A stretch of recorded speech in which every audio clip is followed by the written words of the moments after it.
Halo teman-teman, kembali lagi bersama Lego, Legend dan Virgo. Kali ini kita akan bercerita kembali. Cerita kali ini berjudul Cindelaras yang berasal dari Jawa Timur. Kerajaan Jenggala adalah kerajaan yang makmur. Namun, semenjak raja yang bernama Raden Putra memiliki selir, semua menjadi berubah. Kerajaan yang tadinya tenang kini selalu bermasalah. Selir raja yang iri dengan permaisuri menjadi dalang semua masalah tersebut. Selir raja ingin mengusir permaisuri dari istana. Suatu hari, selir bersama tabib raja memfitnah permaisuri.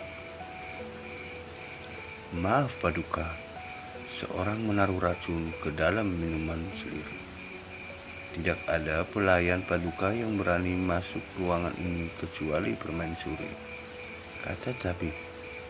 Dengan meyakinkan, Raden Putra sangat terkejut dan sangat marah mendengar itu.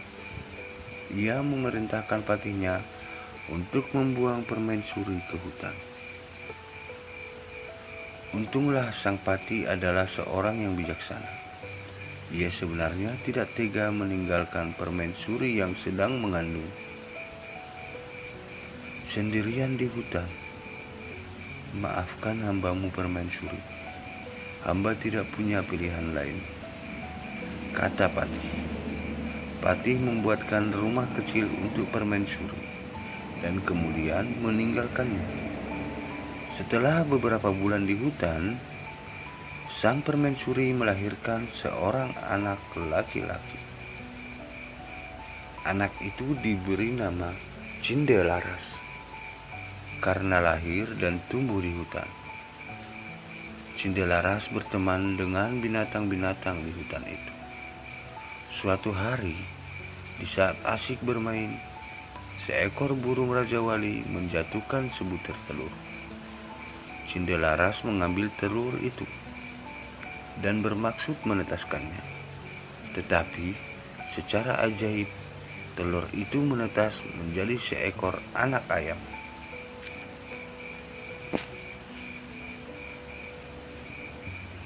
Cindelaras sangat menyayangi anak ayam itu. Kian hari, anak ayam itu tumbuh menjadi seekor ayam jantan yang gagah dan bersuara merdu. Kicauannya seperti seekor burung yang tengah bersiul nyaring. Yang lebih mengejutkan lagi adalah setelah bersiul nyaring, ayam itu berkokok, "Kukuruyu tuanku Cindelaras." Rumahnya di tengah rimba, atapnya daun kelapa, ayahnya Raden Putra. Cindelaras memperlihatkan ayam jantan itu kepada ibunya. Ibu Cindelaras yang mendengar kokok ayam itu akhirnya menceritakan asal-usul mengapa mereka sampai berada di hutan. Mendengar itu, Cindelaras bertekad mengungkap semua kejahatan selir raja ke istana. "Aku akan ke istana, Bu. Aku yakin kebenaran akan menang dan kejahatan akan mendapatkan hukuman yang setimpal." Setelah diizinkan ibunya, Cindelaras berniat pergi ke istana membawa ayam jantannya. Dalam perjalanan, ada beberapa orang yang sedang mengadu kokok ayam mereka. Cindelaras kemudian dipanggil orang-orang itu. "Ayo, kalau berani, adulah kokok ayam jantanmu dengan ayamku. Ayam siapa yang paling keras suaranya?" tantang orang itu.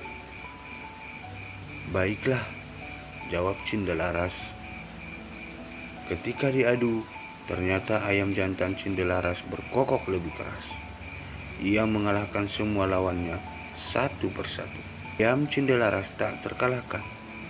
Berita tentang kehebatan ayam Cindelaras tersebar dengan cepat hingga terdengar oleh Raden Putra. Raden Putra penasaran dengan kokok ayam milik Cindelaras. Ia menyuruh Hulu Balang untuk mengundang Cindelaras ke istana. "Hamba menghadap Paduka," kata Cindelaras dengan santai. Anak ini tampan dan cerdas. Sepertinya ia bukan keturunan rakyat jelata, pikir Baginda begitu melihat sosok Cindelaras. Raden Putra menjelaskan maksud hatinya mengundang Cindelaras ke istana. Raden Putra menantang untuk adu kokok ayam. Cindelaras mau memenuhi tantangan Raden Putra dengan satu syarat. Jika ayamnya kalah, maka ia akan bersedia mengabdi mengurus ayam Raden Putra seumur hidupnya. Tetapi jika ayamnya menang, maka setengah kekayaan kerajaan menjadi milik Cindelaras. Raden Putra menyanggupi tantangan Cindelaras. 2 ekor ayam itu mulai berkokok. Cindelaras berkokok dengan sangat merdu dan lebih keras. Penonton bersorak mengeluhkan Cindelaras dan ayam jantan. "Baiklah, aku mengaku kalah. Aku akan menepati janji. Tapi siapakah kau sebenarnya, anak muda?" tanya Raden Putra penasaran. Cindelaras lalu membisikkan sesuatu kepada ayam. Tak lama kemudian ayam jantan Cindelaras berkokok keras. "Kuruyuk, tuanku Cindelaras. Rumahnya di tengah rimba, atapnya daun kelapa. Ayahnya Raden Putra." Begitu berulang-ulang, Raden Putra kaget mendengarnya, lalu bertanya, "Benarkah apa yang aku dengar?" Lalu Cindelaras menjawab, "Benar, Baginda. Hamba Cindelaras, ibu hamba adalah permaisuri Baginda." Bersamaan dengan itu, sang pati segera menghadap dan menceritakan semuanya. "Aku telah melakukan kesalahan kepada Baginda Raden Putra. Aku akan memberikan hukuman yang setimpal kepada Selir dan tabibku yang bersekongkol dengannya," lanjut Baginda dengan murka. Kemudian Selir pun dibuang ke hutan. Raden Putra memeluk anaknya dan meminta maaf atas kesalahannya. Selama ini Raden Putra dan Hulu Balangnya segera menjemput permaisuri di hutan. Akhirnya Raden Putra, permaisuri dan Cindelaras berkumpul kembali. Setelah Raden Putra tiada, Cindelaras menggantikan kedudukan ayahnya dan memerintahkan dengan adil dan bijaksana. Sekian dan terima kasih untuk